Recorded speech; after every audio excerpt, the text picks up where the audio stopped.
Assalomu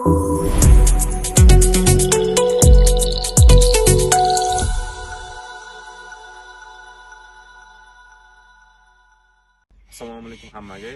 Bugungi mavzuyimiz dialektual tafakkur. Bu mavzu eshitilishidan juda murakkab tuyuladi, lekin aslida bu hayotdagi o'zgarishlar haqida.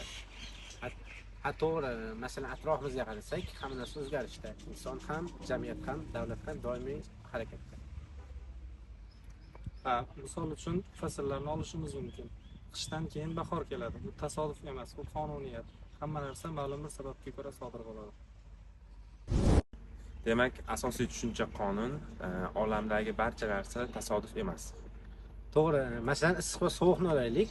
Ular bir-biriga qarama-qarshi, lekin biri bo'lmasa, ikkinchisini ham tushunib bo'lmaydi.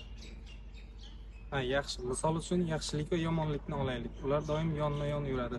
Shu sababdan ham qarama-qarshilik bo'lganligi uchun rivojlanadi. Bu yerda yana ikkita narsa bor, tafovut va ayniyat. Xo'sh, bungacha Masalan, ikki odamni olaylik. Ular tashqi tomondan bir-biriga o'xshash bo'lishi mumkin, lekin ularning ichki dunyosi har xil. Aynan shu farqlar o'zgarishga olib keladi. Hamma narsa bir xil bo'lsa, rivojlanish ham bo'lmaydi. endi yana bitta qiziq masala bor. Miqdor va masala. Bu qanday qonun? Oddiy qilib aytganda, kichik o'zgarishlar yig'ilib katta o'zgarishlarga sabab bo'ladi. Misol uchun issiq suvni ham boshida hech qanday o'zgarish bo'lmaydi. Keyin 1000 darajaga yetganidan keyin suv bukka aylanadi. Ya'ni miqdor o'zgaradi, oxirida sifat o'zgaradi.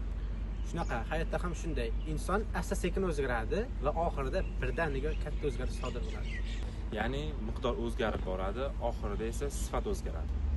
Shunaqa, hayotda ham shunday. Inson asta-sekin o'zgaradi va oxirida birdaniga katta o'zgarish sodir bo'ladi.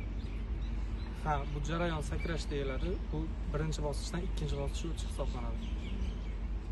Endi yana bir muhim qonun, inkorni inkor. Buni qanday tushuntirib bera olasiz? Bu shuni aytadiki, eski narsalar yo'qoladi, lekin butunlay emas. U o'zining foydali jihatlarini saqlab qoladi.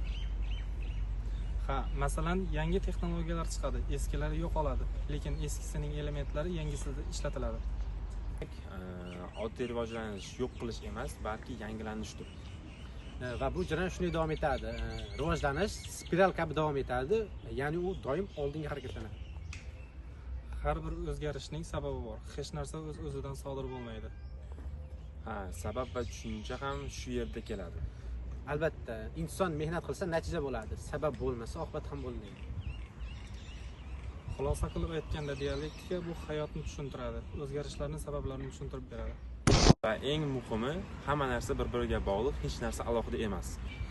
To'g'ri, hamma narsa bir-biriga doim ta'sir qiladi. Keyingi safar yanada qiziq mavzu haqida gaplashamiz. Bu podkastimizda sizlarga biron bir foydali ma'lumot ulashgan bo'lsak, biz juda xursandmiz va keyingi podkastlarda ko'rishguncha